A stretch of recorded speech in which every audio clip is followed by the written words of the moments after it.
This week is all about belief. So if you've listened to my podcast before, you'll know that I talk about there are 4 phases of selling. And most of the sales process is done in the first 2 parts, the problem or desire, and then the understanding.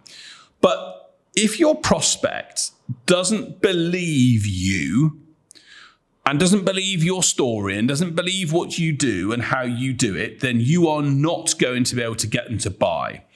And I want to give you an example and of this, which is a really interesting example, and it hopefully proves my point. And I'm also going to share with you a couple of stories of a couple of organizations where they were able to show belief, they achieve results. And I'm also going to give you a tip at the end to put in place, which if you put in place will make a massive difference to your business. So keep listening to the end, because we're going to get something that's going to give you some gold there. So if I always say to people with belief, most salespeople come into sales situations and say, hey, we're amazing. If they've done their work correctly and you've got this problem, they'll go, yeah, well, we can solve that problem by bang, and they give them the solution. And most people at that time go, oh, is it going to work? Show me. I'm not sure. Is it going to work for me?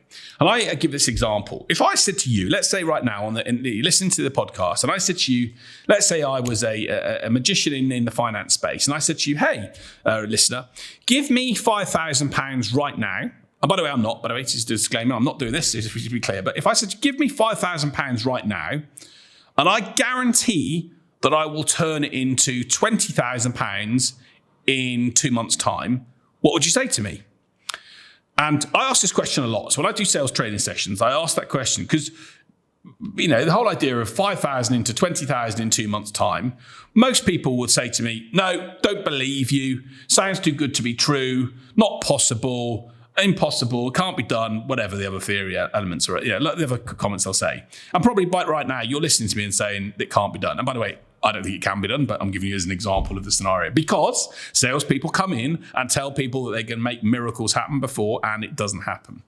But what most people will say is you're thinking in your mind, you're thinking, I'd love this to be true. Wow, if I could give this person that amount of money and get 10 times or 6 times return on my money, if I could make that happen, my goodness me, that would be amazing. So literally, you're thinking, wouldn't it be great if it could happen? And you'd like to think it's possible, but when I then say to you, give me the money, you then go, oh, not sure. You get that worry, that uncertainty, things, I just don't think, I don't believe that it will happen. And so we have to give, as salespeople and business people, our buyers belief in how we're going to achieve what we say we're going to give them.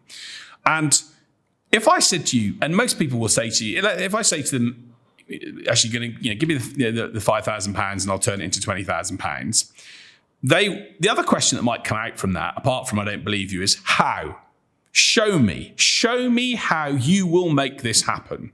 And one of the biggest factors that salespeople sometimes forget is that it's our job to bring to life the solution for our buyer. Now, let's say you've got a buyer that's got an IT problem and you're proposing, their problem's quite significant, and you've qualified them and you've had great conversations with them, and they want to spend this money on this software, but they're not sure that it will actually, they have total belief that it will give them the return, and maybe not a financial return, it may be the feeling, it may be whatever that at the end of that time period. But if you go back to them and say, look, I totally understand, so-and-so, that you're skeptical that this can work, but let me show you how I make this happen. Let me show you what we do. Let me show you the process that we're going to go on over the course of the next 2 months. Let me show you my method, my model, my approach, and how I get the results. Then what you're then starting to think is, well, hold up a sec here. Then, okay, well, this sounds a bit more intriguing, right?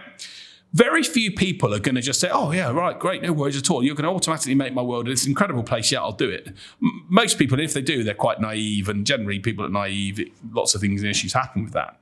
But if I was to show you then my method, and I've built up this unique method for what I do, and it's my IP and my intellectual property and learnings that I've done over the years, and how I literally turn that money into, turn the 5,000 into 7,000 and the 7,000 into 10, and I show you the method and I depict it, and I give an outline of what I do day by day, week by week to make it happen, and I bring it to life for you, you start to think, okay, well, maybe this is possible then.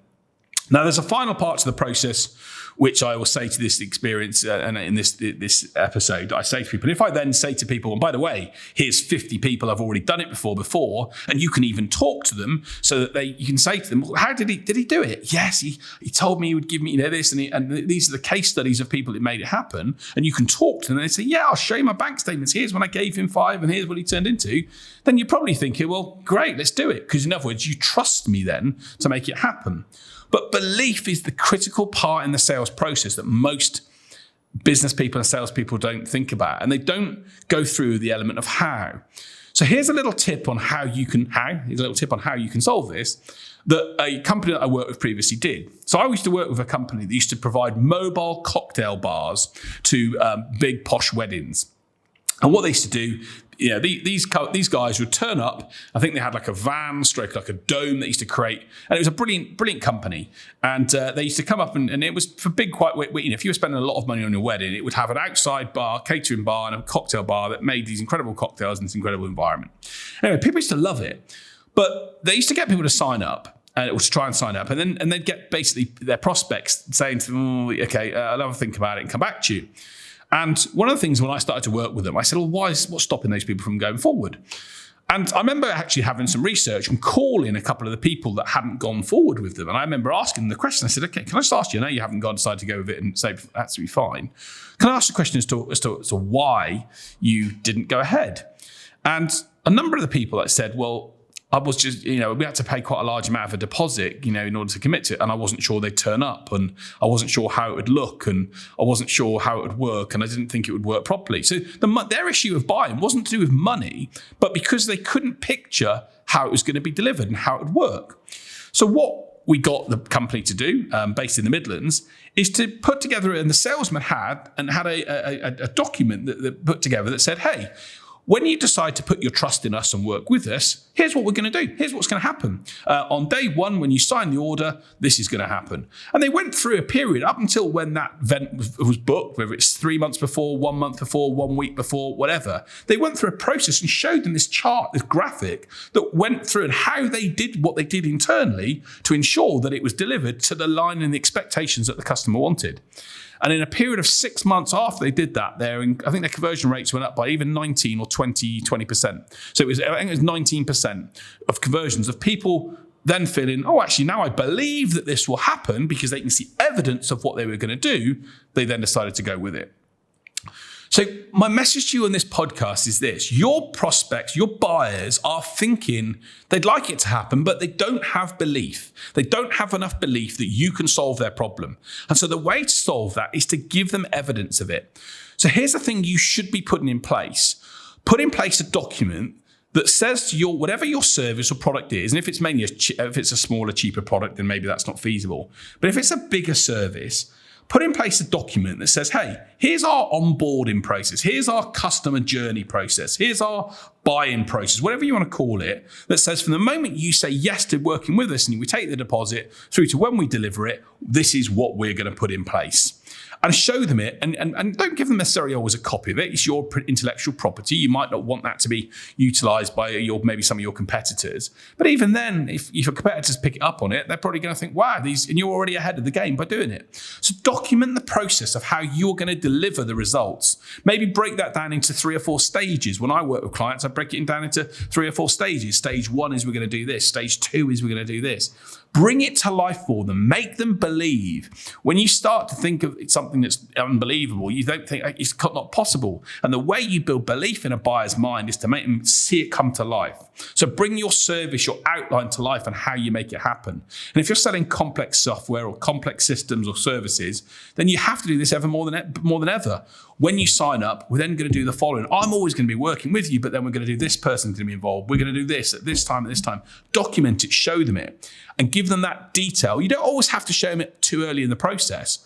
But if they have that doubt, and through your question, you get a sense that they've got a doubt that, yeah, I'm just not sure, and tell me what you're thinking, I'm just not sure how it'll be delivered and if it'll work for us. Go through. Would it help if I showed you the model that we implement to ensure we get you the result, to ensure we deliver on what we say we will, to ensure we make the dreams come true that you want, to ensure that we make the problem go away? And so you have to give belief. And if you don't give your buyer belief that it will happen, and then obviously the final element of trust, chances are they're not going to buy with you. So I really encourage you to put this in place.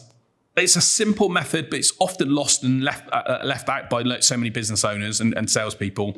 Document the process. It makes a massive difference. And if you ask your questions in the right way to people, it will hopefully overcome their fears, their worries, the risk that they have of choosing you, and get them in a position where they say yes and go forward with you, which is what we all want. So try it. Let me know how that document goes. Put that document in place, and we can build you the sales success that you want. So as I always say, I finish the podcast with a motivational story, and the only motivational story I'm going to say, it's probably a guy you probably know. If you don't know, then I will. You'll know a bit more about it in a moment. Is a guy called Ernest Shackleton. My good friend Pete Trigo always talks around, going to places you've never been to. He says when I'm playing golf with him and I'm in a bush somewhere, he says you're doing Shackleton. It's a Shackleton moment because you're going places where you've never been before. And by the way, Shackleton was an Irish guy who born in late 1800s and literally was an explorer who led expeditions to Antarctic. He led expeditions to the South Pole. He led expeditions to huge amounts of places, South Georgia Island, lots of places. And as an explorer, his whole focus was on trying to break new grounds and to reach places that other people couldn't. And in I think it was an expedition in 1907 to 1909, he and 3 other people established, to get to the furthest south point latitude on the globe, literally, only 97 miles from the South Pole. He climbed mountains. He literally did so many things as an explorer. And this is nearly over 100 years ago. He had this inquisitive mind to keep going and to keep reaching out and to do things because he had that vision of crossing Atlantics and doing different things and going to places that he should be. So his book, or his ship was called Endurance. They did some incredible things. And again, I just maybe get you to think about Shackleton as a person to literally, people used to say that on his Wikipedia page, it talked about how he was restless and unfulfilled. And that's a shame. But sometimes we always have to let ourselves be, what do we want to achieve? What do we want to do? Where do we want to go? What can we do that's a big task, a big goal that maybe we've not thought about? Let Shackleton be an inspiration for you. He did it over 100 years ago. So if he can do it then without all the technology and things that we have now, then what stops you? I always believe these inspirational stories help you get the right results that you need. And if they do, let me know. Let me know some other stories that can be inspiring for you. But I hope they've given you the inspiration to go and have the brilliant rest of the day, the week, the month that you want. Be successful. That's what I do these podcasts for and what I care to make you successful. And I look forward to sharing some ideas and thoughts with you next week. But take it easy and I'll see you soon. Bye.